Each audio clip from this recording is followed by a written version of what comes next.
2013 সালের 26 মে। পড়ন্ত বিকেল, স্বাভাবিকভাবে আর 5টা দিনের মতো সেদিনের বিকেলটিও।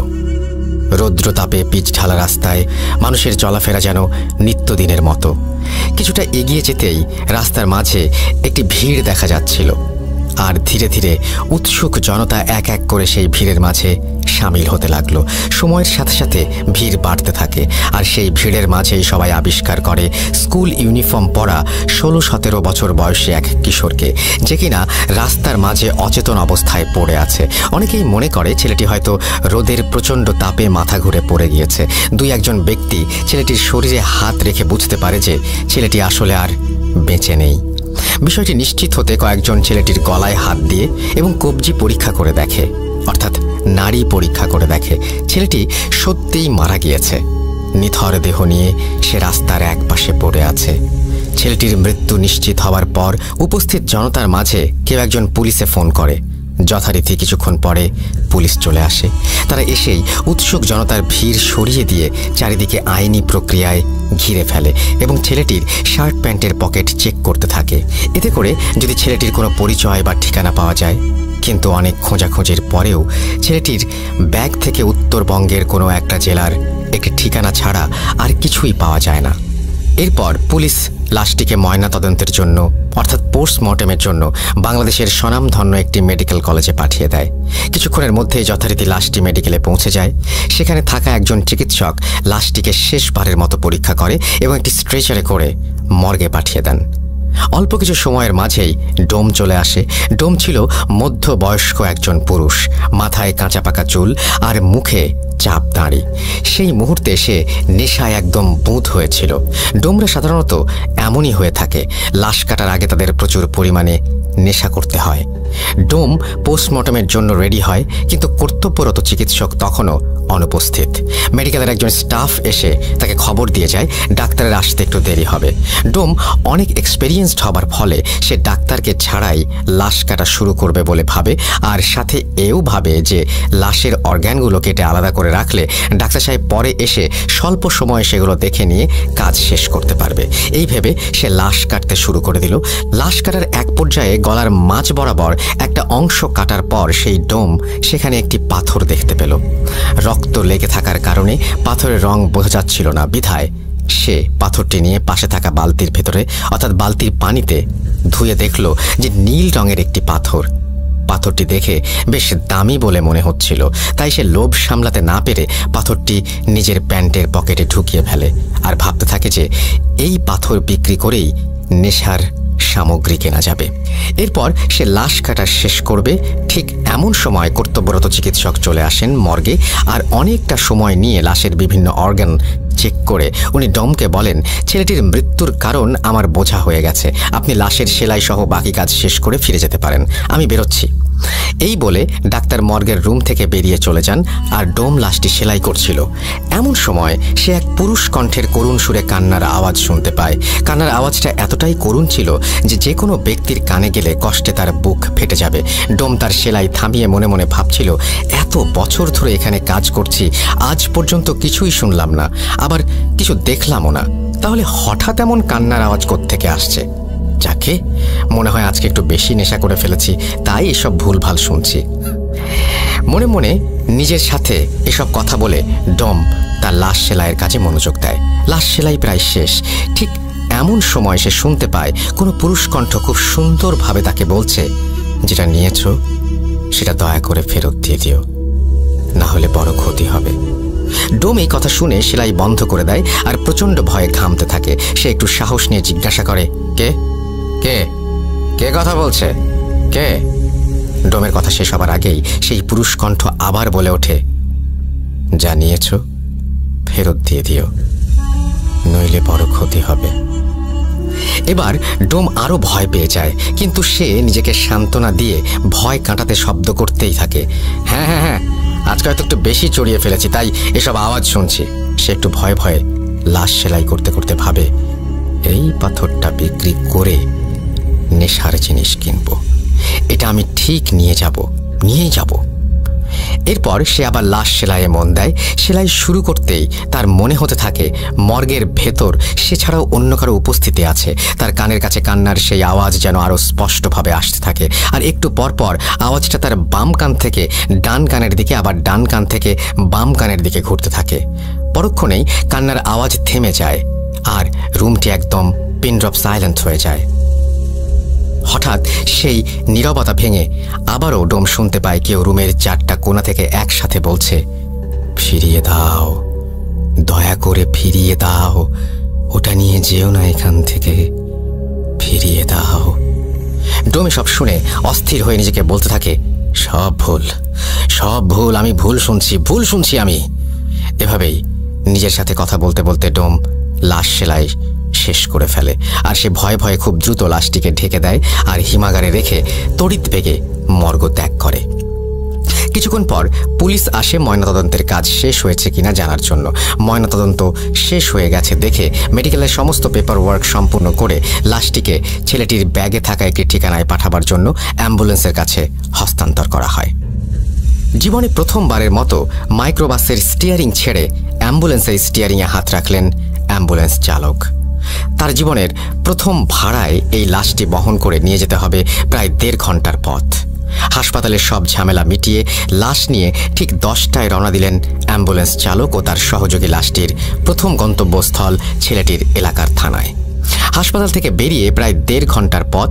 যতদূর চোখ যায় বিস্তৃত খোলা মাঠ আর ফসলি জমি, সাথে পাকা রাস্তার দুপাশে বড় বড় গাছের সারি। রাতে অ্যাম্বুলেন্সের হেডলাইটের আলোতে এক মোহনীয় পরিবেশ তৈরি হয়েছে রাস্তা জুড়ে। কিছু দূর যেতেই অ্যাম্বুলেন্স চালক একটা ক্ষীণ ফিসফিস শব্দ শুনতে পেলেন। ঠিক বোঝা যাচ্ছে না কে বলছে বা কি বলছে, ফিসফিস করে বলছে। তিনি আরো ভালোভাবে খেয়াল করলেন এবং শুনতে পেলেন পুরুষ কণ্ঠে একটা চাপা আর্তনাদ খুব করুণ সুরে ভেসে আসছে তার কানে। রাস্তার মাঝে যা কিছু ঘটে যাক না কেন, আপনি দয়া করে গাড়ি থামাবেন না। এই ফিসফিস শব্দ অ্যাম্বুলেন্সের চালক বেশ কয়েকবার শুনতে পেলেন। তিনি শব্দের উৎস খুঁজে না পেয়ে পাশে থাকা সহকারীকে বললেন, তুই কি কোনো ফিসফিস আওয়াজ শুনতে পাচ্ছিস? তার সহকারী অনেকটা অবাক হয়ে তার দিকে তাকিয়ে বললেন, কই না তো। অ্যাম্বুলেন্স চালক বললেন, আমার মনে হচ্ছে কেউ ফিসফিস করে কথা বলছে, রাস্তার মাঝে কোনোভাবেই গাড়ি থামাবেন না, এরকম, সাথে করুণ আর্তনাদ। এটা শুনে সহকারী বললেন, ভাই, এই রাতে নির্জন রাস্তায় বাতাসের শব্দ ছাড়া আর কিছুই নাই। আপনি নতুন নতুন অ্যাম্বুলেন্স চালাচ্ছেন, তাই হয়তো মনের ভুলে এই সব শব্দ শুনছেন। আমি তো কিছু ইস্যুটি নাই, এটা হয়তো আপনার মনের ভুল। আপনি নিশ্চিন্তে গাড়ি চালান, কোনো সমস্যা নেই, মাত্র তো এইটুকু পথ। সহকারীর কথা শুনে অ্যাম্বুলেন্স চালকও মনের ভুল ভেবে আবার স্বাভাবিকভাবে গাড়ি চালানো শুরু করেন। এভাবে কিছুক্ষণ গাড়ি চালানোর পর চালক খেয়াল করলেন অন্ধকারের রাস্তার দুপাশে দুজন মানুষ দাঁড়িয়ে হাত উঁচু করে সাহায্য চাইছেন। তিনি সেদিকে তাকাতেই অ্যাম্বুলেন্সের পেছনে থাকা ড্রাইভার আর রোগীর মাঝে যে জায়গাটা একটা জানালার মতো দেয়া থাকে, জানালায় টোকা দিয়ে আবার সেই পুরুষ কণ্ঠে কাঁদো কাঁদো গলায় গাড়ি না থামানোর জন্য অনুরোধ করতে লাগলেন। এবারে অনুরোধটা যেন একটু স্পষ্টভাবেই শুনতে পেলেন তিনি, কিন্তু তিনি খেয়াল করলেন তার পাশে থাকা হেল্পার খুব স্বাভাবিকভাবেই বসে আছে। সে রাস্তার দুজন লোককেও লক্ষ্য করছে না। তাই তিনি গাড়ি না থামিয়ে রাস্তার লোক দুজনকে পাশ কাটিয়ে সামনে চলে গেলেন। কিছু দূর গাড়ি চালানোর পরে চালক খেয়াল করলেন রাস্তার পাশে আবারও সেই দুইজন লোক আগের মতোই হাত তুলে দাঁড়িয়ে সাহায্য চাচ্ছে। তবে এবার ব্যাপারটি চালক এবং হেল্পার দুজনেই একসাথে দেখে। ঠিক সেই সময়ে চালক আবার শুনতে পান সেই করুণ সুর, পুরুষ কণ্ঠ বলে চলেছে, আমি আপনাকে হাত জোর করে অনুরোধ করছি, দয়া করে গাড়ি থামাবেন না। চালক এবারও মনের ভুল ভেবে গাড়ি থামাতে চাওয়ার কথা হেল্পারকে বলে। হেল্পার বলে, ভাই, গাড়ি থামিয়েন না, নির্জন রাস্তা, রাতে এমন করে অনেক ডাকাতি হয়। কিন্তু চালক একজন মহিলা মানুষকে সাথে দেখে তাদের কাছে গিয়ে গাড়িটা দাঁড় করালেন। চালক এবং হেল্পার খেয়াল করলেন রাস্তায় দাঁড়িয়ে থাকা লোক দুজন মাঝবয়সী পুরুষ এবং মহিলা। পুরুষ লোকটি এগিয়ে এসে জানালেন সম্পর্কে তারা স্বামী স্ত্রী এবং কিছুক্ষণ আগেই তার স্ত্রীর মা মারা গিয়েছেন, তাই রাস্তার পাশে দাঁড়িয়ে তারা যাওয়ার জন্য একটা গাড়ির খোঁজ করছিলেন। চালক ও হেল্পার এতক্ষণে মহিলার দিকে খেয়াল করে দেখলেন তার পরনে সুন্দর একটা গাঢ় নীল রঙের শাড়ি। চালক এবং হেল্পার দুজনেই বেশ অবাক হলো এই ব্যাপারটা দেখে। মহিলার মা মারা গিয়েছেন, অথচ তিনি এত সুন্দর করে গাঢ় নীল শাড়ি পরে এসেছেন। এবার পুরুষ লোকটি বললেন, ভাই, এই মুহূর্তে একটা জরুরি কাজের জন্য আমি তার সাথে যেতে পারছি না, তাই দয়া করে আপনি ওকে পৌঁছে দিন, ভাড়া যত লাগে আপনাকে দেব। চালক তখন বললেন, কিন্তু সমস্যা হলো অ্যাম্বুলেন্সের সামনে তো কোনো জায়গা নেই, আর পেছনে একটি লাশ। লোকটি চালকের কথা শেষ না হতেই বলে ওঠেন, আরে সমস্যা নেই, ও লাশের সাথে যেতে পারবে, ওর মা মারা গিয়েছে, এখন ওর মনের ভেতরে আর ভয় ডর বলতে কিছু নেই, আপনি দয়া করে ওকে নিয়ে যান। হেল্পার নেমে পেছনের দরজা খুলে দিলেন এবং মহিলা গাড়িতে উঠে বসলেন। লোকটাও ভাড়া মিটিয়ে উল্টো পথে হাঁটা শুরু করল। চালক আবার অ্যাম্বুলেন্স চালাতে শুরু করলেন। এভাবে কিছুক্ষণ গাড়ি চালানোর পর চালক এবং হেল্পার গাড়ির পিছনে একটা ধস্তাধস্তির শব্দ শুনতে পেলেন। মনে হচ্ছে পেছনে দুজন লোক গাড়ির মাঝে কিছু একটা নিয়ে কাড়াকাড়ি করছে। গাড়িটা যেন ধস্তাধস্তির কারণে একটু দুলছে এদিক ওদিক। সাথে সাথে চালক আবার শুনতে পেল সেই করুণ শব্দ। সেই পুরুষ কণ্ঠে আবারও কাঁদো কাঁদো গলায় কেউ বলে চলেছে, এ আপনি কাকে গাড়িতে ওঠালেন? দয়া করে গাড়ি থেকে নামিয়ে দিন, মহিলাকে নামিয়ে দিন। এত করুণ সুরে কাঁদতে কাঁদতে বলা হলো কথাটা যে উপেক্ষা করতে পারল না চালক। তখনও গাড়ির ভেতর হালকা ধস্তাধস্তির শব্দ হয়েই চলেছে। এর মাঝেই রাস্তার পাশে গাড়ি থামিয়ে দিলেন তিনি। গাড়ি থামিয়ে দেওয়ার সাথে সাথেই পেছনের ধস্তাধস্তির শব্দটাও থেমে গেল। ঠিক তখনই পেছন থেকে রাগান্বিত কণ্ঠে মহিলাটি বলে উঠলেন, কি ব্যাপার, আপনি গাড়ি থামালেন কেন? চালক আমতা আমতা করে কিছু বলতে যাবেন, ঠিক সেই সময় মহিলা আরও ক্ষিপ্ত হয়ে বললেন, আপনাকে বললাম না আমার মা মারা গেছেন, তারপরেও আপনি এমন করে গাড়ি থামিয়ে রেখেছেন, দ্রুত চলুন। গাড়ি চালানো শুরু করার পরে আবার সেই ধস্তাধস্তির শব্দ। এক পর্যায়ে মহিলা পেছন থেকে বলে উঠলেন, গাড়ি থামান, আমি এখানে নেমে যাব। মহিলার কথা শুনে চালক গাড়ি থামিয়ে দিলেন। চালক এবং হেল্পার অবাক হয়ে খেয়াল করলেন রাস্তার দুপাশে কোনো বাড়ি ঘর নেই, দুপাশে শুধুই ফসলি জমি। হেল্পার নেমে পেছনের দরজাটা খুলে দিতেই মহিলা গাড়ি থেকে নেমে মুহূর্তেই রাস্তার পাশে থাকা ফসলি জমির অন্ধকারে মিলিয়ে গেলেন। এরপর তারা গাড়ি নিয়ে কোনো ঝামেলা ছাড়াই মাঝরাতে ছেলেটির এলাকার থানায় পৌঁছালেন এবং সেই থানায় পুলিশের সাহায্যে তারা লাশ নিয়ে ছেলেটির বাড়িতে গেলেন। এবার গাড়ির দরজা খুলে তারা যখন লাশটি নামাতে গেল তখন দেখল লাশের ডান পা থেকে তাজা রক্ত ঝরছে। সেই রক্ত দিয়ে অ্যাম্বুলেন্সের স্ট্রেচার ভিজে চুইয়ে পড়েছে অ্যাম্বুলেন্সের মেঝেতে। সবাই ঘটনাটা দেখে রীতিমতো অবাক, কারণ ছেলেটি মারা গেছে অনেক আগে। মৃত্যুর এতটা সময় পর এমনিতেই একটা মৃতদেহের রক্ত জমাট বেঁধে যায়, সেখানে মৃতদেহ থেকে এমন তাজা রক্ত পড়া সত্যিই ভয়ঙ্কর এবং প্রায় অসম্ভব একটা ব্যাপার। তারা রক্তের উৎস খুঁজতে গিয়ে দেখল লাশের ডান পায়ের উরুর কাছে গোল করে একটা ক্ষত। দেখে মনে হচ্ছে অনেক সময় যোগ রক্ত চুষে খেলে যেমন হয়, ক্ষতটি ঠিক তেমনই একটি ক্ষত। আর তখনও সেখান থেকে তাজা রক্ত ঝরেই চলেছে। লাশকে গোসল করিয়ে কাফন পরিয়ে জানাজা শেষ করে মাঝরাতেই কবর দেওয়ার জন্য কবরস্থানে নিয়ে যাওয়া হয়। যেহেতু রাতেই কবর দেওয়া হবে তাই চালক এবং হেল্পার চিন্তা করলেন কবরটা দিয়েই যাই।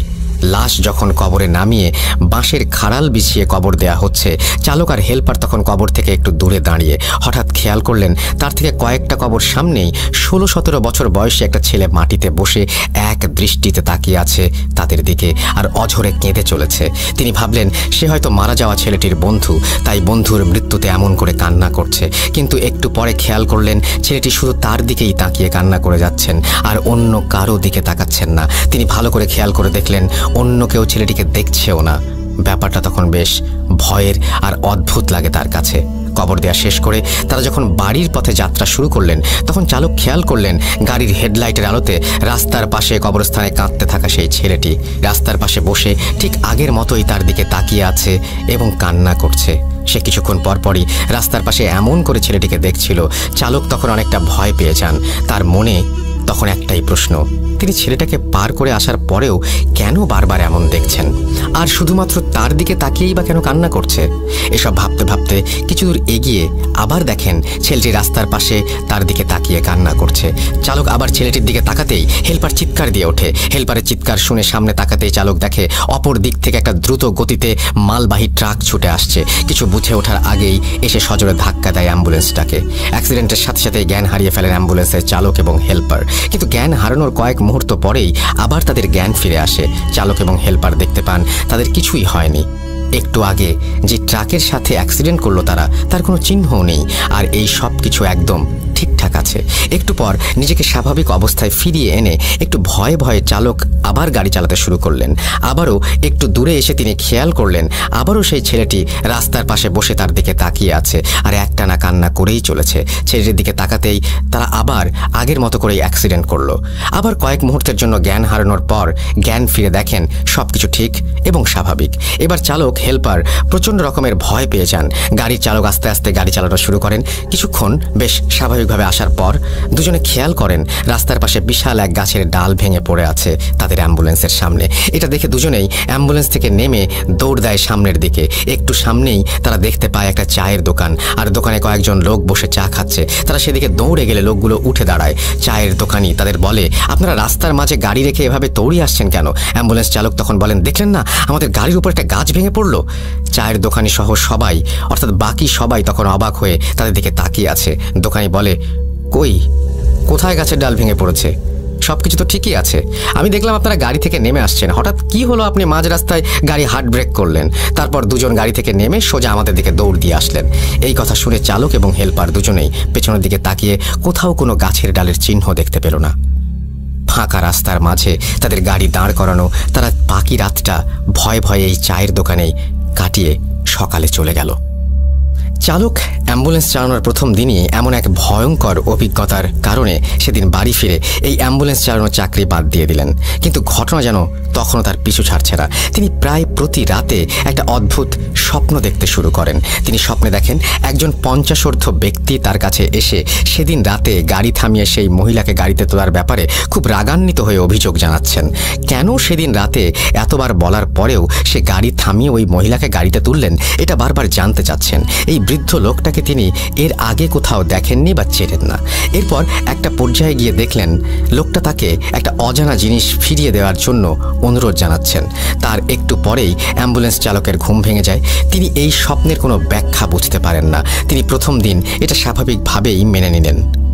এত কিছু ঘটে গেল গত রাতে, তাই হয়তো এমন হয়েছে এটা ভাবলেন। কিন্তু প্রথম দিন এটা স্বাভাবিকভাবেই মেনে নিলেও সমস্যা হলো প্রতিদিন রাতে তিনি একই স্বপ্ন দেখা শুরু করলেন। বারবার সেই 50 লোকটা তার কাছে একটা অজানা জিনিস ফিরিয়ে দিতে বলছে। প্রায় 2 সপ্তাহ ধরে এই স্বপ্নের কোনো কুল কিনারা করতে না পেরে তিনি অনেকটা বাধ্য হয়ে সেই ছেলের বাড়িতে চলে যান। সেদিন রাতে যে বাড়িতে তিনি লাশ নামিয়ে দিয়েছিলেন সেই বাড়িতে গিয়ে দেখতে পান ছেলের বাবা মারা গিয়েছেন এবং তাকেও তার ছেলের পাশে কবর দেয়া হয়েছে। তিনি আশেপাশের কয়েকজনকে তার স্বপ্নে দেখা বৃদ্ধটির চেহারার বর্ণনা দিলেন, এমন কাউকে তারা দেখেছে কিনা। সবাই তাকে হতাশ করে দিয়ে বলে এমন কাউকে তারা কোনো দিন দেখেনি। সেখানে কোনো তথ্য না পেয়ে তিনি আবার বাড়িতে ফিরে আসেন, কিন্তু স্বপ্নের সেই লোক তার পিছু ছাড়ে না। তাই তার সাথে ঘটে চলা ঘটনার ব্যাখ্যা এবং ঘটনাগুলোর রহস্য উন্মোচনের জন্য মরিয়া হয়ে ওঠেন তিনি। এর পরিপ্রেক্ষিতেই সে যত দ্রুত সম্ভব সেই মেডিকেলে আসার জন্য রওনা হন। মেডিকেলে পৌঁছাতে অনেকটা রাত হয়ে গিয়েছিল। সে মেডিকেলে এসে যে ডাক্তার সেই ছেলের পোস্টমর্টম করেছিল তাকে খুঁজতে শুরু করেন। ডাক্তারকে খুঁজে পাওয়ার পর ডাক্তার কিছুটা ব্যস্ত থাকায় তাকে বাইরে গিয়ে অপেক্ষা করতে বলেন। ডাক্তার বাইরে এসে তাকে কি হয়েছে জিজ্ঞেস করতেই সে ডাক্তারের পেছনের দিকে অবাক চোখে তাকায়, আর কিছু বলার আগেই অজ্ঞান হয়ে মাটিতে লুটিয়ে পড়ে। ডাক্তার এই আকস্মিক দৃশ্য দেখে থমকে যান এবং আশেপাশের লোকজন ডাকতে শুরু করেন তাকে সাহায্য করার জন্য। লোকজন ডাকার জন্য ডাক্তার যখন এদিক ওদিক দেখছিলেন তখন পেছন দিকে চোখ পড়তেই তিনি দেখেন খাকি কাপড় পরিহিত একজন মধ্যবয়সী লোকও অজ্ঞান হয়ে পড়ে আছে। ডাক্তার আশেপাশের লোকজন এবং হাসপাতালের স্টাফদের সাহায্যে তাদের দুজনকে ভেতরে নিয়ে শুইয়ে দেন। ঘটনা 3। ঘণ্টাখানেক পর অ্যাম্বুলেন্স চালকের জ্ঞান ফিরে আসে এবং অনেকটা উত্তেজিত হয়েই সে ডাক্তারের কাছে গিয়ে তাকে জিজ্ঞেস করে, ওই লোকটিকে, আপনার পেছনে যে লোকটি দাঁড়িয়েছিল সেই লোকটি কোথায়? ডাক্তার তার কথা বুঝতে না পেরে তাকে জিজ্ঞেস করে সে কোন লোকটির কথা বলছে। প্রত্যুত্তরে অ্যাম্বুলেন্স চালক ডাক্তারকে বলে তার পেছনে যে লোকটি খাঁকি কাপড় পরে দাঁড়িয়েছিল সেই লোকটি কোথায়। ডাক্তার কিছুটা অবাক হন, কেননা অ্যাম্বুলেন্স চালক এবং সেই খাঁকি কাপড় পরিহিত লোকটি কখনোই একজন আরেকজনের পরিচিত নন। এই বিষয়ে তিনি নিশ্চিত ছিলেন, কেননা খাঁকি কাপড় পরিহিত লোকটাকে তিনি চিনতেন আর ভালো করেই জানতেন সে সবসময় নেশাগ্রস্ত থাকে। কিন্তু তবুও অ্যাম্বুলেন্স চালক কেন বারবার সেই লোকটাকে এত মরিয়া হয়ে খুঁজছে?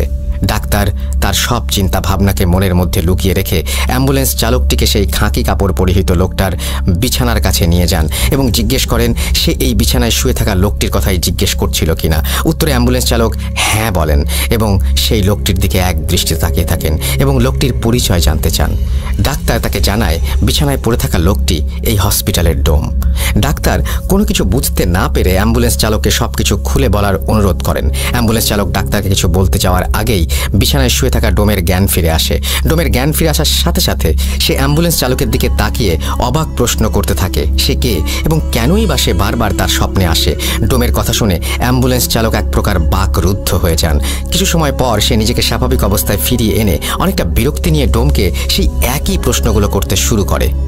তাদের কথোপকথন শুনে ডাক্তার একরকম বোকা বনে যায়। অ্যাম্বুলেন্স চালক তখন ডোমকে প্রশ্ন করে সে কেন বারবার রাস্তায় গাড়ি থামাতে নিষেধ করছিল। অ্যাম্বুলেন্স চালকের কথা শুনে ডোম রীতিমতো উত্তেজিত হয়ে যায় এবং সে অ্যাম্বুলেন্স চালককে উল্টো প্রশ্ন করে বসে। ডোমের প্রশ্ন ছিল কেন সে বারবার সেই পাথরটি ফিরিয়ে দিতে বলছিল। ডোমের কথা শুনে অ্যাম্বুলেন্স ড্রাইভার তাকে বলে পাথর? কোন পাথর? কিসের পাথর? আমি কোনো পাথরের কথা জানি না। আপনি আমাকে কি যেন বলছিলেন তার কোনো কিছুই আমি বুঝতে পারছিলাম না, আমার মাথায় ঢুকছিল না। ডোম এবং অ্যাম্বুলেন্স চালকের কথা শুনে ডাক্তার এবারে ডোমকে সবকিছু খুলে বলার অনুরোধ করেন।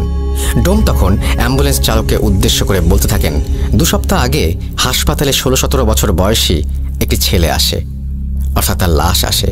সেদিন আপনার আসতে একটু দেরি হয়। আমি একাই সেই লাশটি কাটা শুরু করি, কেননা আমার এর আগে 200-র ওপর লাশ কাটার অভিজ্ঞতা আছে। লাশটি কাটতে কাটতে যখন আমি লাশের গলার দিকে কাটা শুরু করি তখন আমি গলার ভেতর শক্ত একটা কিছু পাই। জিনিসটা কি তা দেখার জন্য আমি সেটি পানি দিয়ে ভালোভাবে ধুয়ে পরিষ্কার করি এবং দেখি জিনিসটি ছিল ছোট একটি পাথর যার রং ছিল নীল। পাথরটি দেখে আমার কাছে অনেক দামি মনে হয়েছিল আর তাই আমি পাথরটি নিজের কাছে রেখে দেওয়ার সিদ্ধান্ত নেই। যেহেতু মাঝে মাঝে আমি একটু নেশা করি তাই পাথর বিক্রি করে আমার অনেক দিনের নেশার টাকা হয়ে যেতে পারে ভেবে মনে মনে খুশি হচ্ছিলাম। কিন্তু পাথরটি নেয়ার পর থেকেই আমি শুনতে থাকি একটি পুরুষ কণ্ঠ আমাকে কান্না জড়িত কণ্ঠে পাথরটি ফিরিয়ে দিয়ে যেতে বলছে। নেশার ঘরে থাকায় এসব আমি পাত্তা দেয়নি। লাশ কাটা শেষে বাড়ি ফিরে আসার সময় একটি স্বর্ণের দোকানে যাই পাথরটি বিক্রি করার জন্য। ভেবেছিলাম পাথরটির দাম হয়তো 30 থেকে 40 হাজার টাকা হবে, কিন্তু স্বর্ণের দোকানে যাওয়ার পর স্বর্ণকার আমাকে পাথরটির জন্য 5,000 টাকা দিতে চান। পছন্দ মতো দাম না পাওয়ায় আমি বাড়ি ফিরে এসে পাথরটি আমার ড্রয়ারে রেখে দেই। পরের দিন আমি অন্য আরেকটি স্বর্ণের দোকানে যাই এবং সেখানেও পাথরটির জন্য 5,000 টাকা দিতে চাই। এবারে আমি অন্য কোনো কিছু না ভেবে পাথরটি বিক্রি করে দেই 5,000 টাকাতেই।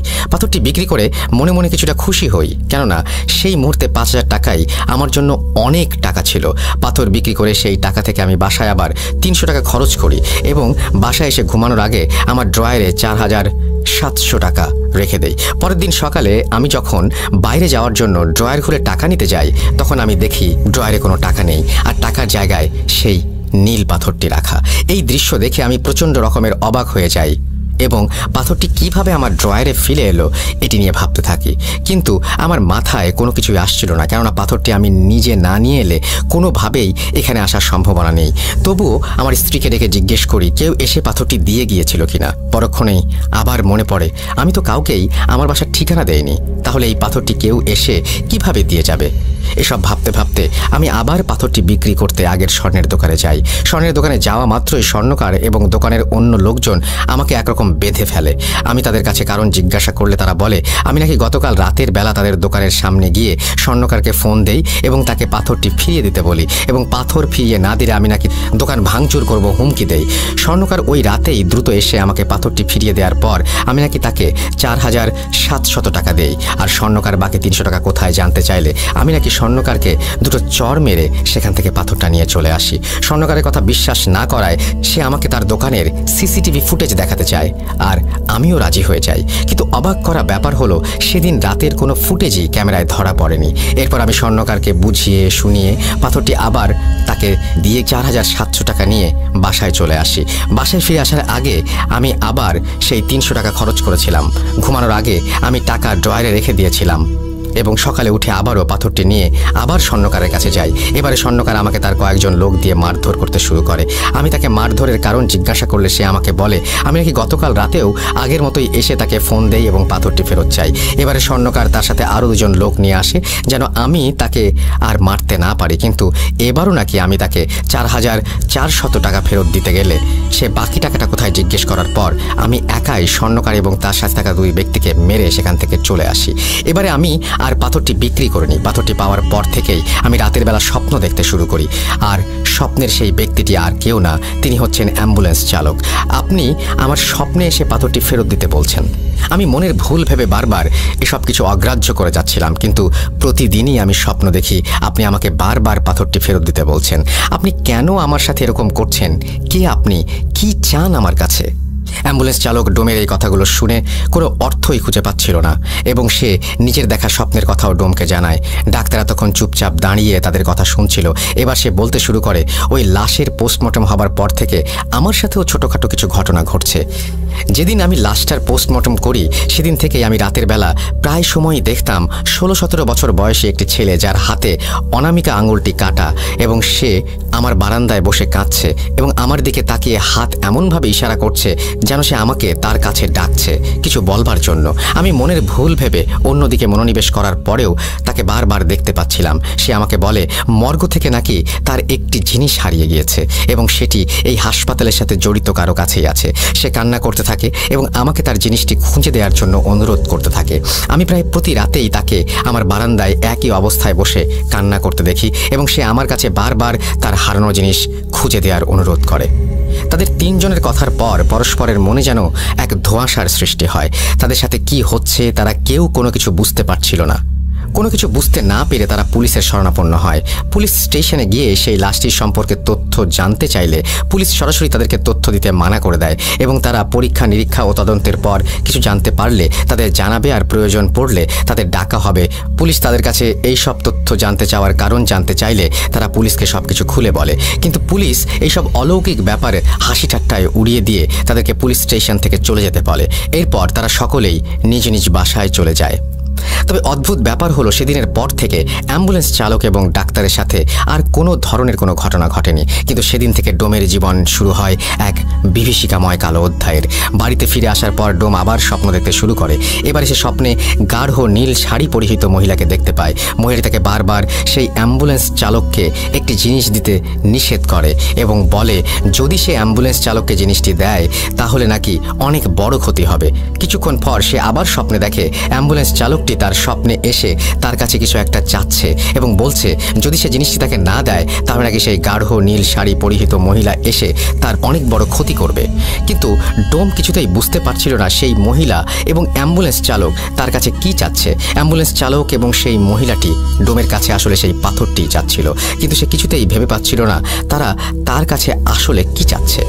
ডোম কেন সেই পাথরটির কথা মনে করতে পারছিল না সেই বিষয়ে আমি কিছুক্ষণ পরেই আসছি।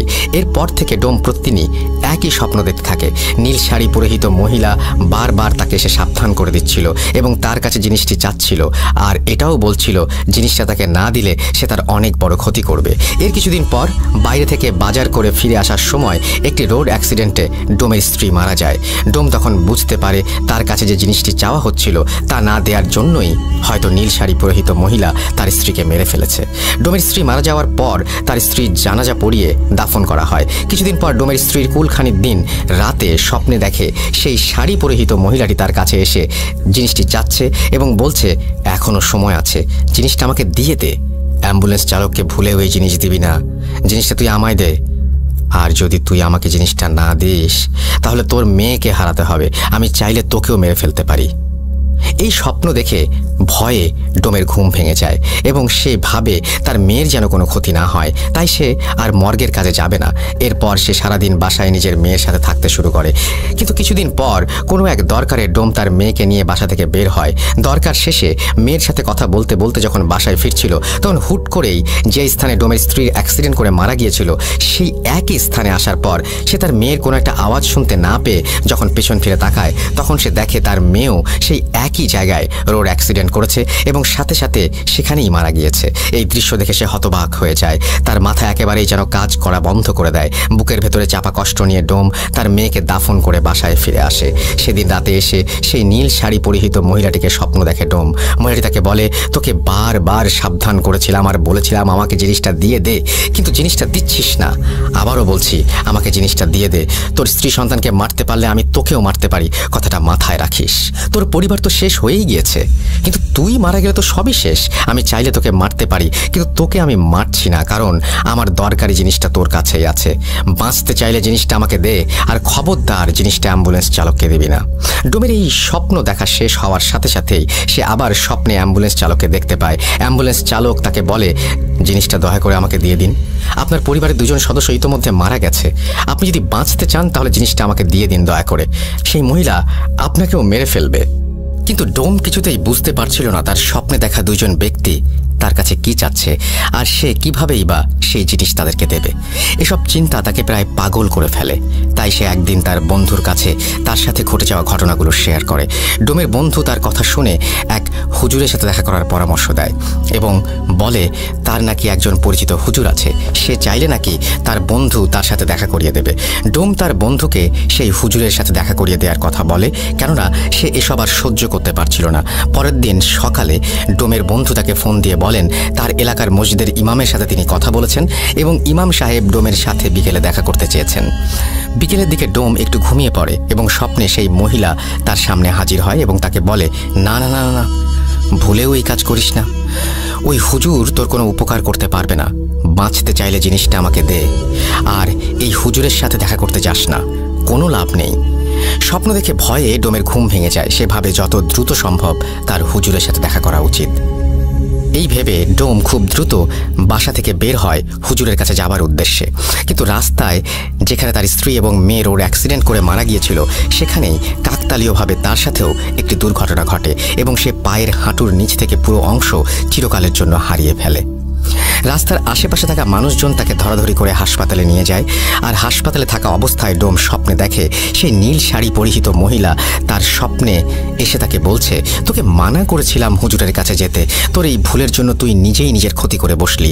তোকে আগেও বলেছি আমি চাইলে তোকেও মেরে ফেলতে পারি, কিন্তু আমার অতি প্রয়োজনীয় জিনিসটা তোর কাছেই আছে। আমি তোকে এই জন্য মারছি না, জিনিসটা আমাকে দিয়ে দে। অ্যাক্সিডেন্টের পর ডোম প্রায় 3 দিনের মতো হাসপাতালে থাকে। এরই মধ্যে ডোমের সেই বন্ধু তার অ্যাক্সিডেন্টের খবর পেয়ে দ্রুত মসজিদের সেই ইমাম সাহেবকে নিয়ে হাসপাতালে চলে আসে। ইমাম সাহেব এসে ডোমের সাথে কি কি ঘটেছে বা ঘটে চলেছে তার সবকিছু জানতে চাইলে ডোমটাকে সবকিছু খুলে বলে। ঘটনা 4। ডোমের কাছ থেকে সবটা শোনার পর ইমাম সাহেব তাকে সান্ত্বনা দিয়ে সাময়িক সময়ের জন্য বাইরে বেরিয়ে আসেন। কিছুক্ষণ পরে তিনি ভেতরে গিয়ে যা বলেন তা শুনে সবাই প্রায় বাকরুদ্ধ হয়ে যায়। তিনি ডোমের বন্ধুকে ডেকে বলেন, আপনার বন্ধুকে কালো জাদু করা হয়েছে। শুধু তাই নয়, এই মুহূর্তে তার অবস্থাও খুব একটা ভালো নয়। যতটা তাড়াতাড়ি সম্ভব তার চিকিৎসার ব্যবস্থা করতে হবে। এরপর তিনি ডোমের কাছে গিয়ে বলেন, আপনার বাড়িতে কোনো পাথর আছে, নীল রঙের পাথর? ইমাম সাহেবের এই প্রশ্ন শুনে ডোম রীতিমতো হকচকিয়ে যান, কারণ ঘটনাগুলো বিস্তারিতভাবে বললেও তিনি ইমাম সাহেবকে নীল পাথরের কথাটি বলেননি। তাহলে তিনি পাথরটির ব্যাপারে কিভাবে জানলেন? কথাটি ভাবার সময় ইমাম সাহেব যখন আবারও তাকে এই প্রশ্ন করেন, তখন ডোম সবটা শুরু থেকে বলতে থাকেন। ডোমের কাছ থেকে পাথরের ব্যাপারটি শুনে ইমাম সাহেবের কপালে হালকা চিন্তার ছাপ দেখা যাচ্ছিল। এদিকে ছুটি কাটিয়ে ডাক্তার উৎপল বিশ্বাস যখন হাসপাতালে এসে জানতে পারলেন সেই ডোম অ্যাক্সিডেন্ট করেছে, তখন তিনি তার কেবিনে গিয়ে ইমাম সাহেবকে দেখতে পান। তিনি ডোমের বন্ধুর কাছ থেকে সবটা শোনার পর বুঝতে পারেন ঘটনা অন্যদিকে মোড় নিয়েছে। তাই তিনি ইমাম সাহেবের কাছে গিয়ে নিজের সাথে ঘটে যাওয়া এবং সেই অ্যাম্বুলেন্স চালকের সাথে ঘটে যাওয়া ঘটনাগুলো এক এক করে বলতে শুরু করেন। ডাক্তারের কাছ থেকে সবকিছু শোনার পর ইমাম সাহেবের আর বুঝতে বাকি রইল না যে আসলে কি ঘটতে চলেছে। তাই তিনি আর দেরি না করে ডাক্তারের পারমিশন নিয়ে ডোমকে বাড়িতে নিয়ে যান। তিনি যখন ডোমের ঘরে পা রাখেন, ঠিক তখনই তিনি বুঝতে পারেন সেই বাড়িতে ঢুকতে অদৃশ্য কোনো একটি শক্তি তাকে বাধা দিচ্ছিল, যেটা কিনা তার থেকেও অনেক শক্তিশালী। তাই তিনি নিজের এবং ডোমের ও তার বন্ধুর শরীর বন্ধ করে প্রবেশের চেষ্টা করেন। তবুও শুধুমাত্র ইমাম সাহেবের ক্ষেত্রেই এক প্রকার বাধা অনুভব হচ্ছিল। পরবর্তীতে ইমাম সাহেবের ভাষ্য মতে ব্যাপারটি ছিল ঠিক দুটি চুম্বক সমমেরুর মতো। দুটি চুম্বকের সমমেরু যেভাবে একে অপরকে বিকর্ষণ করে, ঠিক তেমনি ইমাম সাহেবকে ডোমের বাড়িতে ঢুকতে দেওয়ায় বাধা প্রদান করা হচ্ছিল। পরিস্থিতির অবনতি হতে পারে ভেবে তিনি ডোম এবং তার বন্ধুকে ভেতরে পাঠান পাথরটি নিয়ে আসার জন্য। কিন্তু ঘরের ভেতর গিয়ে পাথরটি হাতে নেওয়ার সাথে সাথেই দরজা আপনা আপনি বন্ধ হতে শুরু করে। ইমাম সাহেব নিজের মতো করে চেষ্টার পরেও পরিস্থিতি অনুকূলে আনতে না পারায় তিনি ওস্তাদের সাথে যোগাযোগ করেন এবং তার সাহায্য নিয়ে ডোম ও তার বন্ধুকে ঘর থেকে বের করে আনেন। তবে তখনও তিনি পাথরটি হাতে নিতে পারছিলেন না। কোনো একটি অদৃশ্য শক্তি পাথরটি তার হাতে নিতে বাধা সৃষ্টি করছিল। কিন্তু আল্লাহর কালামের ওপর তো আর কিছু নেই, তাই বিভিন্ন তদবিরের মাধ্যমে তিনি পাথরটি নিয়ে একটা সাদা বাক্সে বন্দি করে নেন। এই ঘটনা চলাকালীন ইমাম সাহেব নিজের তদবিরের মাধ্যমে পুরো ঘটনাটি জেনে গিয়েছিলেন। কিন্তু এই ঘটনাগুলো ঘটার পেছনে যাদের হাত ছিল তিনি তাদেরকে খুঁজে তাদের মুখ থেকে এই ঘটনা শুনতে চেয়েছিলেন। তাই তিনি দেরি না করে 16-17 বছর বয়সী ছেলেটির বাড়িতে খোঁজ নিয়ে সেদিকে রওনা হন। সেই এলাকায় যাওয়ার পথে ইমাম সাহেব রাস্তায় একজন কিশোরকে দেখতে পান, যে কিনা তার দিকে অপলক দৃষ্টিতে তাকিয়ে কেঁদে চলেছে। কিন্তু সেই কিশোরের মলিন মুখেও মিষ্টি একটা হাসি। প্রথমে ব্যাপারটি তিনি বুঝতে না পারলেও রাস্তায় কয়েকবার ঘটনাটি লক্ষ্য করার পর তিনি সবটা বুঝতে পারেন। গন্তব্যস্থলে পৌঁছে তিনি সরাসরি ছেলেটির বাড়িতে চলে যান এবং তার মায়ের সাথে কথা বলেন। কিন্তু সেখানে গিয়ে তিনি রীতিমতো অবাক হয়ে যান, কারণ মাত্র 3 দিন আগে ছেলেটির মাও এই দুনিয়া থেকে বিদায় নিয়েছেন। ব্যাপারটি ইমাম সাহেবের কাছে যেমন কষ্টকর, ঠিক তেমনই রহস্যজনক বলে মনে হলো। তিনি কবরস্থানে গিয়ে দেখেন বাবা, মা এবং ছেলের কবর একদম পাশাপাশি। মাত্র 1 মাসের মধ্যে একই পরিবারের 3 জনের মৃত্যু। তবে ছেলের মৃত্যু ছাড়া বাকি সবগুলো প্রায় স্বাভাবিক মৃত্যুর মতো। এরপর ইমাম সাহেব তার কবর জিয়ারত করেন এবং বুঝতে না পেরে আবারও নিজের ওস্তাদের সাথে যোগাযোগ করেন। তার ওস্তাদ বলেন, তুমি পাথরের বাক্সটি বাবা মায়ের কবরের মাঝখানে রেখে সেটিকে মুক্ত করে দাও, বাকিটা সেখানে দেখতে পাবে। ইমাম সাহেব তার ওস্তাদের কথা মতো কাজগুলো করার পর যা দেখেন তা ছিল শরীর শিউরে ওঠার মতো। তিনি দেখেন পাথরটি মুক্ত করে দেবার পর কবরের পাশ থেকে করুণ সুরে আর্তনাদ এবং কান্নার আওয়াজ। ব্যাপারটি দেখে তিনি কিছুটা ভয় পেয়ে যান। তবে তিনি যখন সালাম দিয়ে কথা বলার চেষ্টা করেন তখন অদৃশ্য কেউ তার সালামের উত্তর নিয়ে কবরের পাশ থেকে বলতে শুরু করেন। কণ্ঠ ছিল একটা পুরুষ কণ্ঠের মতো। তিনি বলেন, ওয়ালাইকুমুস সালাম, আপনাকে আমি কি বলে ধন্যবাদ জানাবো আমি জানি না। শেষ পর্যন্ত আপনি আমাকে আমার গন্তব্যস্থলে পৌঁছে দিয়েছেন, কিন্তু যাদের জন্য আমার এত লড়াই তারাই আজ পৃথিবীতে নেই। এটা বলে আবারও চাপা সুরে কান্নার আওয়াজ। ইমাম সাহেব কিছু কথা বলে তাকে সান্ত্বনা দেওয়ার চেষ্টা করেন এবং জিজ্ঞেস করেন আসলে তিনি কে এবং তাদের সাথে কি সম্পর্ক। কিছুক্ষণ পর সেই অদৃশ্য পুরুষ কণ্ঠ নাম বলে আর বলতে থাকে, আমি একজন জিন, এই নীল পাথরটি আমার বাসস্থান। আমাকে আমার গুরু এই 3 জনের সেবায় নিয়োজিত করেছিলেন। তারা ছিলেন অত্যন্ত ভালো মানুষ। মূলত আমার বাবা ছিলেন ওনাদের পূর্বপুরুষের রক্ষক। বংশ পরম্পরায় আমার কাঁধেও ওনাদের রক্ষার দায়িত্ব পড়ে। আমি অনেক চেষ্টা করেছি তাদেরকে রক্ষা করার, কিন্তু কিছু বিশ্বাসঘাতকের কারণে আজ সব হারাতে হলো, এমনকি এই পরিবারটাকেও। ইমাম সাহেব সবটা শুনে সেই বিশ্বাসঘাতকের ব্যাপারে জানতে চাইলে সেই জিনটি তার কাছ থেকে 3 দিনের সময় চেয়ে নেয় এবং বলে সেই বিশ্বাসঘাতকদের ইমাম সাহেবের মাধ্যমে সে সবার সামনে নিয়ে আসতে চায়। ইমাম সাহেব বাড়ি ফিরে যাওয়ার আগে সেই জিনটি একটি নির্দিষ্ট জায়গায় পাথরটি রেখে আসতে বলেন এবং ইমাম সাহেব জিনটির কথা মতো কাজ করে বাড়িতে ফিরে যান। প্রথম দিন কোনো সমস্যা দেখা না দিলেও তৃতীয় দিন রাতে ইমাম সাহেব একটি স্বপ্ন দেখেন। তিনি দেখেন সামনে একজন নীল শাড়ি পরিহিত মহিলা এবং কালো পাঞ্জাবি পরিহিত পুরুষ দাঁড়িয়ে আছে। তাদের চেহারা একদম অস্পষ্ট।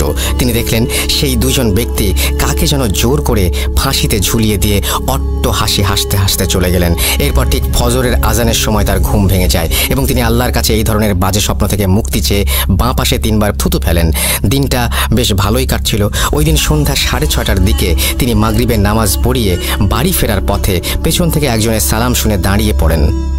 কণ্ঠস্বর বেশ পরিচিত। তিনি বুঝতে পারেন এ সেই নীল পাথরের ভেতরে থাকা জিন। আজ 3 দিন পূর্ণ হওয়ায় সে সেই বিশ্বাসঘাতককে ধরিয়ে দিতে এসেছে। কিন্তু প্রথমে জিনটি বলে ওঠে, হুজুর, একটি দুঃসংবাদ আছে। সেই ডোম আজ ভোর রাতে মারা গিয়েছে। সিলিং ফ্যানের সাথে তার লাশ এখনও ঝুলছে। এটা শুনে ইমাম সাহেবের ভোর রাতের স্বপ্নের ব্যাপারটা মনে পড়ে যায়। তিনি হম্বিতম্বি করে বাড়ি গিয়ে পুলিশকে ফোন করে সবটা জানায় এবং পুলিশ সেই ডোমের লাশ উদ্ধার করে। কিন্তু তদন্তের সময় পুলিশ ইমাম সাহেবকে দোষী ভেবে বসে, কারণ সেই এলাকায় কেউই ডোমের মৃত্যুর ব্যাপারটা জানে না। কিন্তু ইমাম সাহেব এত দূর থেকে সবটা কিভাবে জেনে গেলেন? তারা ইমাম সাহেবকে গ্রেপ্তার করে থানায় নিয়ে গেলেও অনেক তথ্য আর অলৌকিক ঘটনার বর্ণনা দিয়ে তিনি পুলিশের কাছে একটি ফাঁকা রুমে একা থাকার অনুমতি এবং কিছুটা সময় চেয়ে নেন। পুলিশ সবটা শোনার পর তার নিজেকে প্রমাণের জন্য একটি শেষ সুযোগ দেন এবং একটি কক্ষে একা রেখে আসে।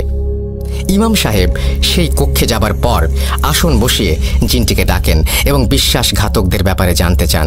এবার জিনটি বলতে থাকে, এই সব কিছুর পেছনে দায়ী হচ্ছে 16-17 বছর বয়সী ছেলেটির চাচা চাচি।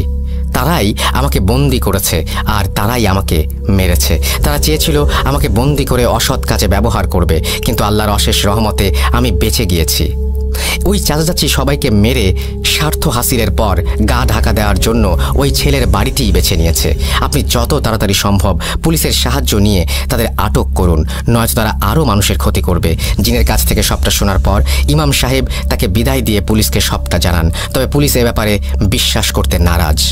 ইমাম সাহেব পুলিশকে শেষবারের মতো ভরসা করার অনুরোধ জানালে পুলিশ ব্যাপারটি বুঝতে পারে এবং ফোর্স নিয়ে বেরিয়ে পড়ে। সত্যি বলতে ব্যাপারটি অবিশ্বাস্য হলেও সত্য যে পুলিশ বাড়িতে রেড দেওয়ার পর দুজন ব্যক্তিকে খুঁজে পায় যারা সেখানে তন্ত্রবিদ্যা চর্চা করছিল।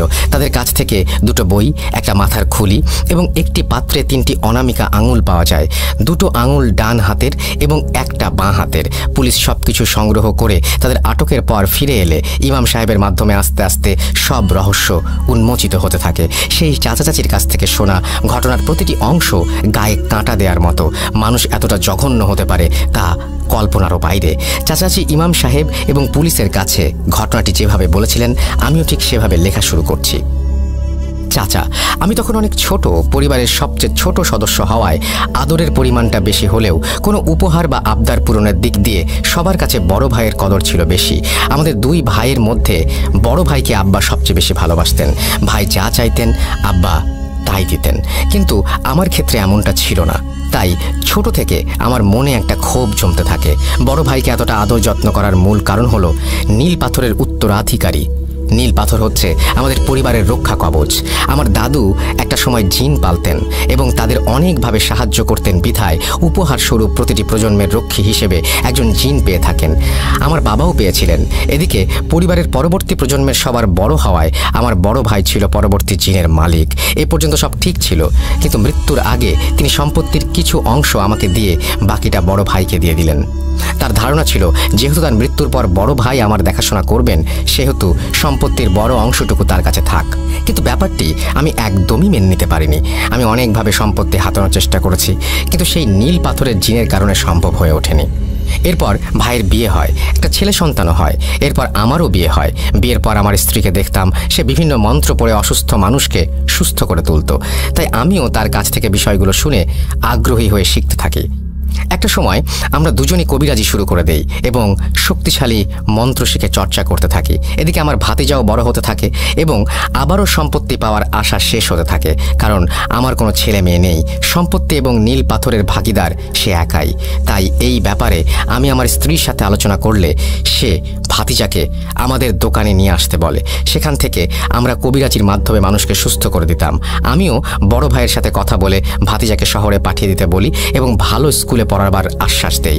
বড় ভাই আমাকে বিশ্বাস করে ভাতিজাকে পাঠিয়ে দিলে আমি রোজ স্কুল শেষে তাকে দোকানে নিয়ে বসাতাম এবং আমাদের কাজগুলো দেখিয়ে তাকে আকৃষ্ট করার চেষ্টা করতাম। এমনই একদিন আমাদের পরিকল্পনায় আমরা সফল হই। আমার ভাতিজা মন্ত্র পাঠ করে অলৌকিকভাবে মানুষকে সুস্থ করার বিষয়ে অনেকটা আগ্রহী হয়ে যায় এবং আমাদের কাছে কবিরাজি শিখতে চায়। এটাই ছিল আমাদের মোক্ষম সুযোগ। কাজ শেখানোর নাম করে কিছুদিন পর আমরা তাকে নিয়ে 3 দিনের জন্য গোসল করতে মানা করে দেই এবং ঘরের লাইট বন্ধ করে দরজা আটকে বসে থাকতে বলি, আর ওর বাবা মায়ের সাথে কথা বলতে মানা করে দেই। আমাদের মূল উদ্দেশ্য ছিল ওর ওপর জিনের আসর করিয়ে ওর নামের সম্পত্তিগুলো অন্যদের নামে লিখিয়ে নেওয়া। কিন্তু 3 দিন কেটে যাওয়ার পরেও আমাদের তন্ত্রবিদ্যায় কোনো কাজই হচ্ছিল না। এটা দেখে আমরা দুজন বেশ অবাক হয়ে যাই। আমরা বিষয়টি ভেবে কোনো কুল কিনারা করতে পারছিলাম না, কারণ এই নিয়মে চললে জিনের আসর থেকে বাঁচা সম্ভব নয়। তাহলে ও কিভাবে বেঁচে গেল? এটা ভাবতে ভাবতেই আমার মনে একটা প্রশ্ন জাগে, আচ্ছা নীল পাথরটা ওর কাছে নেই তো? কথাটি ভেবে আমার বুকটা কেঁপে ওঠে। তাই পরের দিন সকালে ও স্কুলে চলে গেলে আমি আর আমার স্ত্রী পুরো ঘর তন্ন তন্ন করে খুঁজে ওর আলমারির ওপরে একটা বাক্সে নীল পাথরটা খুঁজে পাই। ব্যাস, আর কি চাই? এতদিনে আমাদের সব স্বপ্ন, সব ইচ্ছে পূরণ হতে চলেছে। মনে মনে কথাগুলো ভাবতে ভাবতেই আমি পাথরটি নিয়ে বেরিয়ে পড়ি। এরপর প্রায় 1 সপ্তাহের চেষ্টায় আমরা পাথরটির ভেতরে থাকা জিনকে কাবু করতে সক্ষম হই এবং তাকে নিজের বশে এনে কুফরি করতে করতে রক্ষক থেকে ভক্ষকে পরিণত করে দেই। ওকে এমনভাবে কুফরি করা হয়েছিল যে ওর নিজের প্রতি আর ওর নিজের কোনো কন্ট্রোল ছিল না। আমরা ওকে পাথরে আটকে পাথরটি অদৃশ্য করে আবার ভাতিজার পানির বোতলে ঢুকিয়ে দেই। আমাদের মূল পরিকল্পনা ভাতিজাকে এনে সম্পত্তি লিখিয়ে নেয়া এবং পাথরটি চুরি হলেও এতে করে আমাদের ফেঁসে যাওয়ার সম্ভাবনা আছে। আমি পাথরটির ওপর কুফরি কালাম করে ওটার মাধ্যমে ভাতিজাকে মেরে ফেলার সিদ্ধান্ত নেই। এতে করে তার মৃত্যুতে আমাদের ওপর কোনো সন্দেহ আসবে না এবং ভাইয়ের সম্পত্তির ভাগটাও একটা সময় আমাদের কাছেই চলে আসবে। যেই ভাবা সেই কাজ। কুফরি করা পানি খেয়ে রাস্তার মাঝে পাথরটি ভাতিজার গলায় আটকে যায় এবং দম বন্ধ হয়ে যায়। এরপরের ঘটনাগুলো আপনারা সবাই জানেন। তবে আমরা এতদিন লুকিয়েছিলাম না, আমরা ভাইয়ের বাড়ির আশেপাশেই ছিলাম এবং তাদের কুফরি করা পানি খাইয়ে আমাদের কথা ভুলিয়ে রেখেছিলাম, যাতে করে আমাদের ব্যাপারে পুলিশকে জানাতে না পারে। ভাতিজা মারা যাবার দিন রাতে হসপিটালে আমি শুধু অ্যাম্বুলেন্স চালক আর ডাক্তারকে দেখেছিলাম। সেই মুহূর্তে আমার উদ্দেশ্য ছিল নীল পাথর খুঁজে পাওয়া, কিন্তু অনেক চেষ্টার পরেও আমি কোনো খোঁজ পাইনি। তাই ডাক্তারের রুমালটা আমি চুরি করে নেই এবং সেটার মাধ্যমে সেই রাতেই আমি তাকে কালো জাদু করি। আর অ্যাম্বুলেন্সের চালককে কালো জাদু করার জন্য আমি জিনকে আমার স্ত্রীর সাথে পাঠিয়ে দেই রাস্তায় গাড়ি থামিয়ে কোনো কিছু সংগ্রহ করার জন্য। সেই রাতে অ্যাম্বুলেন্সের চালক যে দুজনকে দেখেছিল তাদের মধ্যে নীল শাড়ি পরা মহিলাটি ছিল আমার স্ত্রী, আর পুরুষ বেশে ছিল একজন জিন, যেটা তাকে দ্রুত সময় রাস্তা পার করতে সাহায্য করছিল। ওই দিনই আমার স্ত্রী কোনো এক বইয়ে পড়েছিল যদি একই পরিবারের সকলের মৃত্যুর পর ছেলেদের ডান হাত এবং মেয়েদের বাম হাতের অনামিকা আঙুল কেটে নিয়ে আসা হয় তাহলে ক্ষমতা দ্বিগুণ বেড়ে যাবে। তাই ওই রাতে আমার স্ত্রী অ্যাম্বুলেন্সের পেছনের থেকে চালকের শার্টের একটা অংশ, ভাতিজার ডান হাতের অনামিকার আঙুল আর ডান পায়ের রক্ত নিয়ে আসে। এরপর আমরা একে একে ডাক্তার এবং অ্যাম্বুলেন্স চালককে কালো জাদু করি। কালো জাদুর মূল উদ্দেশ্য ছিল যখন কারো সাথে কথা বলবো তখন তাদের মাধ্যমে আমরা সেই ব্যক্তির সব তথ্য সংগ্রহ করতে পারবো। এটাকে আমরা নীল পাথর খোঁজার একটি মাধ্যম বানিয়ে ফেলেছিলাম। এভাবে অনেক চেষ্টা করে প্রায় 2 সপ্তাহ পর অ্যাম্বুলেন্স চালক মেডিকেলে আসে এবং ডাক্তারের সাথে কথা বলে। তখন ডোমের সাথে তাদের দেখা হয় এবং সেই সময় আমি জানতে পারি ডোম নীল পাথরটি চুরি করেছে। তাই ওই দিনের পর ডাক্তার এবং অ্যাম্বুলেন্স চালকের ওপর থেকে কালো জাদুর প্রভাবটি কাটিয়ে ডোমের ওপর জাদু করা হয় পাথরটা ফিরিয়ে আনার জন্য। কিন্তু এখানে একটি সমস্যা দেখা দেয়। ভাতিজার মৃত্যুর পর জাদুর প্রভাব কেটে যাওয়ায় নীল পাথরে থাকা জিনটি নিজের ক্ষমতা ফিরে পায়, কিন্তু তার পক্ষে একা চলাচল করা অসম্ভব ছিল। তাই আমি যখনই ডোমের স্বপ্নে গিয়ে পাথর ফিরিয়ে দেওয়ার কথা বলতাম তখন পাথরের ওই জিনটি অন্য রূপ ধরে তার কাছে গিয়ে পাথর ফিরিয়ে দিতে মানা করত। স্বপ্নে বারবার পাথরের কথা উল্লেখ করা হতো ঠিকই, কিন্তু ঘুম ভাঙার পর নীল পাথরের জিনের প্রভাবে স্বপ্নের সব কথা মনে থাকলেও পাথরের কথাটা মনে থাকতো না। আমরা তাকে অনেকভাবে ভয় দেখিয়ে তার স্ত্রী মেয়েকে মেরে এবং তাকে নানা রকমের হুমকি দিয়েও পাথরটি নিতে চেয়েছিলাম, কিন্তু সফল করতে পারিনি। এভাবে আমরা যখন সফল হতে পারছিলাম না তখন শক্তি বৃদ্ধির জন্য আমরা আমার ভাবিকে মারার সিদ্ধান্ত নেই। আমার ভাইকে মেরেছিলাম অনেক আগেই। পাথরের খোঁজ করতে অনামিকা আঙুলের প্রয়োজন অনুভব করায় আমার বড় ভাইকে আগেই সরিয়ে দিয়েছি। এবার পাথরটা নিজের কাছে আনার জন্য শেষ ব্যক্তি ছিল ভাবি। তাই একদিন সুযোগ বুঝে আমাদের পোষা জিনের মাধ্যমে ভাবিকেও সরিয়ে দেই এবং বাঁ হাতের অনামিকা আঙুলটি কেটে নিই। আমরা প্রতিটা অনুষ্ঠানে উপস্থিত থাকতাম যেন কেউ আমাদের সন্দেহ না করে, আর আঙুল নেয়ার পর এমনভাবে প্রলেপ লাগিয়ে দেয়া হতো সেটা খালি চোখে দেখলে কেউ ধরতে পারবে না। এভাবে আমরা আমাদের স্বার্থ হাসিলের একদম শেষ পর্যায়ে চলে এসেছিলাম এবং সেই বাড়িতেই থাকতে শুরু করেছিলাম। তবে এই বাড়িতে থাকার ব্যাপারটি কেউ জানতো না। এত চেষ্টার পরেও শেষ মুহূর্তে নীল পাথর থেকে জিন মুক্ত হয়ে যাওয়ার কারণে সব গোলমাল হয়ে যায়। পাথরটি খুঁজে পেতে শেষবারের মতো চেষ্টা করতে বসেছিলাম ঠিকই, কিন্তু ধর্মের কাছে আমরা হার মেনে যাই। এটা ছিল সেই ছেলেটির চাচা চাচির দেয়া বয়ান এবং ঘটনার চতুর্থ এবং শেষ অংশ। কিন্তু সবচেয়ে আশ্চর্যের বিষয়, মাত্র 2 দিনের মাথায় জেলের ভেতর তাদের দুজনকে মৃত অবস্থায় পাওয়া যায়। ভেতরে গিয়ে দেখা যায় তাদের দুজনেরই মাথা বাদে শরীরের প্রত্যেকটি অঙ্গ মুচড়িয়ে উল্টো করে রাখা। এই অলৌকিক ব্যাপারটা এবং একই পরিবারের 3 জনের রহস্যজনক মৃত্যুর খবরটা প্রকাশ পাওয়ার আগ মুহূর্তে তাদের দুজনের মৃত্যু পুলিশকে নাড়া দিয়ে দেয়। কারণ জেলে থাকা অবস্থায় দুজনের আকস্মিক মৃত্যুর দায়ভার তাদের ওপরেই বর্তায়। তাই নিজেদের সেফটির জন্য তারা এটিকে সুইসাইড বলে চালিয়ে দেয়। ঘটনাটি মূলত এইটুকুই ছিল। এটা আমার কাছে আজও অবিশ্বাস্য বলে মনে হলেও ধর্মের বিশ্বাসে অসম্ভব কিছুই নেই। আমি উৎপল ভাইয়ের কাছ থেকে ঘটনা শোনার পর সেই হুজুরের সাথে দেখা করেছি এবং অ্যাম্বুলেন্স চালকের সাথেও ফোনে কথা বলেছি, তাই একটু হলেও ভরসা করতে পারি। আর হ্যাঁ, আপনাদের জন্য আরও একটা সারপ্রাইজ আছে। নীল পাথর থেকে জিন মুক্তির পর সেই জিন উপহার হিসেবে হুজুরকে পাথরটা দিয়ে গিয়েছে। হুজুরের কাছে এখনও সেই পাথরটি আছে। আমি যখন হুজুরের সাথে দেখা করতে গিয়েছিলাম তখন তিনি আমাকে পাথরটি দেখিয়েছিলেন, আর আমার কাছে এই মুহূর্তে নীল পাথরের একটি ছবিও আছে। ছবিটি দেখতে চাইলে আমাদের ফেসবুক পেজে ইনবক্স করুন। আশা করি ঘটনাটি আপনাদের ভালো লেগেছে। হ্যালোইন স্পেশাল এপিসোডের জন্য সিফাত ভাইয়ের এত সুন্দর একটা প্ল্যানের পর আমি যখন ঘটনাটি তাদের শোনাই তখন তারা অনেক আগ্রহ নিয়ে ঘটনাটি লেখার জন্য রাজি হয়েছিলেন। তাই আমি আবারও তানভীর তুষার, সাবিত আলম আর সিফাত ভাইকে মন থেকে শুকরিয়া জানাচ্ছি। আজ এ পর্যন্তই। সবাই ভালো থাকবেন, সুস্থ থাকবেন, মোস্ট ইম্পর্টেন্টলি ভূত.com-এর সাথে থাকবেন। সবাইকে আবারও হ্যালোইনের শুভেচ্ছা। আসসালামু আলাইকুম। অনেক অনেক ধন্যবাদ আপনাদেরকে। আপনারা এই চমৎকার একটি ঘটনা উপস্থাপন করেছেন এবং এই ঘটনাটি আপনারা 4 জন মিলে মোটমাট লিখেছেন এবং চমৎকার বর্ণনা, চমৎকার উপস্থাপন শৈলী এবং সব কিছু মিলিয়ে এই ঘটনাটি সত্যি আমার কাছেও খুবই ভালো লেগেছে। আশা করছি এই ঘটনাটি আপনাদেরও পছন্দ হয়েছে। যদি ভালো লাগে অবশ্যই আমাদের জানাবেন। আমাদের ইমেল অ্যাড্রেস হচ্ছে russell.bhoot.com@gmail.com। আমরা চলে যাব আমাদের পরবর্তী ঘটনায়।